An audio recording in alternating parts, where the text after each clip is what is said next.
सुर्खियों के बाद अब खबरें विस्तार से। शनिवार की शाम गुजरात के राजकोट में टीआरपी गेम जोन में लगी भीषण आग के नतीजे में मरने वालों की संख्या बढ़कर 27 हो गई है। हालांकि आग लगने का कारण अभी तक पता नहीं चल पाया है। 3 घंटे की भारी मशक्कत के बाद आग पर काबू जरूर पाया जा सका। गुजरात के मुख्यमंत्री भूपेंद्र पटेल घटनास्थल पर पहुंचे और हालात का जायजा लिया। इसके बाद मुख्यमंत्री भूपेंद्र पटेल और गृह मंत्री हर्ष सांघवी राजकोट के गिरिराज अस्पताल पहुंचे और घायलों से मुलाकात की। वहीं इससे पहले राज्य के गृह मंत्री हर्ष सांघवी ने कहा कि मामले से संबंधित सभी विभागों को रिपोर्ट देने के लिए कहा गया है। उन्होंने कहा कि घटना की जांच करवाकर पीड़ितों को त्वरित न्याय दिलाने का प्रयास किया जा रहा है। तो राजकोट में जो भीषण आग लगी उसमें 3 घंटे की मशक्कत लगी।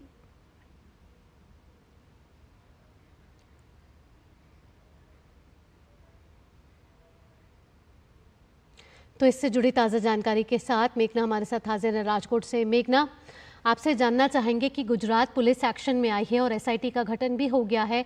मुख्यमंत्री भी घटनास्थल पर पहुंचे हैं। आग पर काबू भी पा लिया गया है, लेकिन अभी भी मृतकों की संख्या बढ़ रही है। कहा यह भी जा रहा है कि जहां ये गेमिंग जोन में आग लगी, 2 एकड़ का ये गेमिंग जोन था और साथ ही साथ फायर एनओसी नहीं था इनके पास। बिल्कुल भावना, और ये सबसे बड़ी ट्रेजेडी है कि फायर एनओसी हुए बिना ये गेमिंग जोन यहाँ पर चल रहा था। जो आसपास के लोग, एक पूरा रेसिडेंशियल इलाका है यहाँ पर, आसपास आप देख सकते हैं मकान हैं, कई टावर्स यहाँ पर बने हुए हैं। ये लोग बता रहे हैं कि तकरीबन 1.5 से 2 साल से ये गेमिंग जोन यहाँ पर चल रहा था और उसके बावजूद इनके पास फायर एनओसी ना होना एक बहुत बड़ा प्रशासनिक लूपहोल अगर कहें, या इस बहुत बड़ा प्रशासनिक लूप होल यहाँ पर सामने आता है। दूसरी बात यहाँ पर यह है कि 27 लोगों की जान इस प्रकरण में गई है, इस पूरे घटना में गई है। और ऐसे में बताया जा रहा है कि 70 से 80 लोग उस समय जब आग लगी तो इस गेमिंग जोन में थे। ग्राउंड फ्लोर पे जो लोग थे वो बच गए क्योंकि वो भागने में सक्षम हुए। जो फर्स्ट फ्लोर पे जो लोग थे वो नहीं बच पाए क्योंकि एक टेम्पररी स्ट्रक्चर था। आप मेरे ठीक पीछे देख सकते हैं मलबा हटाने का काम किया जा रहा है। मैं अपने कैमरा पर्सन से आपको दिखाने के लिए कहूंगी कि ये जो पूरा मलबा है यहाँ पर आप ये देख सकते हैं, ये इसको हटाने का काम किया जा रहा है यहाँ पर।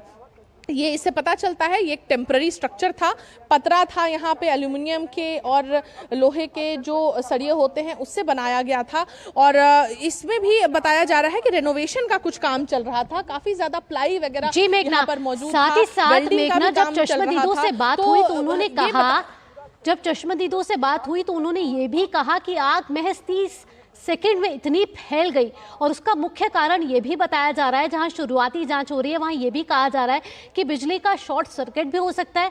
साथ ही साथ 2500 लीटर डीजल स्टोर किया गया था वहां पर, और जो शेड जिसकी आप बात कर रही हैं वो कहीं ना कहीं ये भी कहे जा रहे हैं कि वो फैब्रिक के बने थे, यानी कि कपड़े के बने हुए थे। इसकी वजह से आग बहुत तेजी से फैली।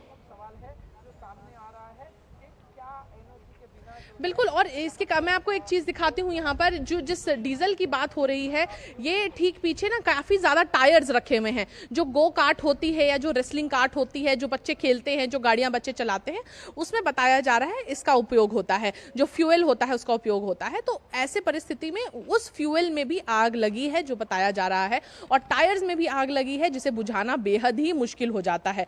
दूसरी बात यहाँ पर यह है कि जो परिस्थिति यहाँ पर खड़ी हुई, 3 से 4 घंटे की मुशक्कत फायर फाइटर्स को करनी पड़ी है आग पर काबू पाने के लिए। अभी भी यहाँ पर हवाएं चल रही हैं। कल शाम को काफ़ी तेज़ हवाएं चल रही थीं, जिसके बीच जब विंड वेलोसिटी रहती है तो आग पर काबू पाना और ज़्यादा मुश्किल हो जाता है। यहाँ पर आप मेरे ठीक पीछे देख सकते हैं ये जो टायर्स यहाँ पर काफ़ी ज़्यादा संख्या में रखे हुए हैं। ये जो पूरा एरिया था वो एक रनवे की तरफ बनाया गया था, जहाँ पर कार्ट्स जो हैं, जो बच्चे कार्ट्स चलाते हैं वो चलाए जा सकते थे। और यहाँ पर अभी फिलहाल हम देख रहे हैं यहाँ पर कुछ भी नहीं बचा है। जो टेम्पररी स्ट्रक्चर था यहाँ पर, वहां पर कुछ भी नहीं बचा है।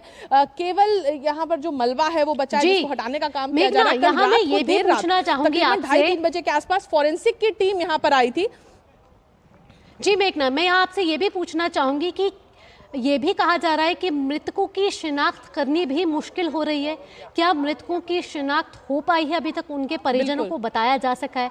और साथ ही साथ जो घायलों की अभी स्थिति है, मुख्यमंत्री खुद पहुंचे, खुद उन्होंने त्वरित कार्रवाई के निर्देश जारी किए गए हैं। अभी घायलों की क्या स्थिति है?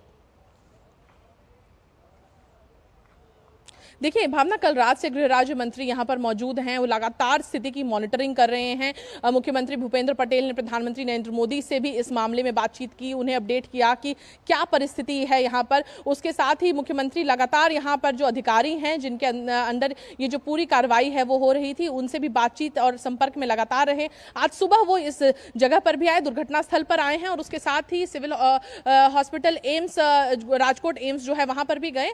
और एकाध जो लोग जो एक प्राइवेट अस्पताल में भी भर्ती हैं, जिनका इलाज चल रहा है, जो जोखिम जो हुए हैं, इंजर्ड हुए हैं इस पूरे दुर्घटना में, उनसे भी मिलने के लिए गए हैं। उसके साथ अगर हम यहाँ पर देखें तो सबसे महत्वपूर्ण बात यह है कि कल रात को फॉरेंसिक की टीम्स आई हैं, एसआईटी का गठन रातों रात हुआ है, इन्वेस्टिगेशन रातों रात शुरू की गई है। युवराज सिंह सोलंकी जो मालिक बताए जा रहे हैं इस टीआरपी गेम जोन के, उनको हिरासत में लिया, उनसे पूछताछ हो रही है। उनके समेत 5 लोगों को गिरफ्तार किया गया है, जिसमें इस टीआरपी गेम जोन का मैनेजर भी शामिल है। तो पूछताछ से और ज्यादा इस बारे में जानकारी सामने आएगी। एसआईटी की जो टीम है वो आधिकारिक जानकारी दे पाएगी। एसआईटी की टीम में ADGP, chief fire officer, forensic के एक्सपर्ट, इंजीनियर के एक्सपर्ट, ऐसे लोगों को रखा गया है ताकि एक ओवरऑल कॉम्प्रिहेंसिव तरीके से इन्वेस्टिगेशन हो सके, और क्यों हुआ, किस तरीके से हुआ, कितनी लापरवाही है, कौन कौन दोषी हैं, उस चीज को यहाँ पर सुनिश्चित किया जाए, और उनको ज्यादा से ज्यादा अगर हम देखें तो सजा मिल सके या दोषियों के खिलाफ सख्त कार्रवाई हो सके, इसको इंश्योर किया जा सके। बहुत बहुत धन्यवाद मेघना इन तमाम जानकारियों के लिए।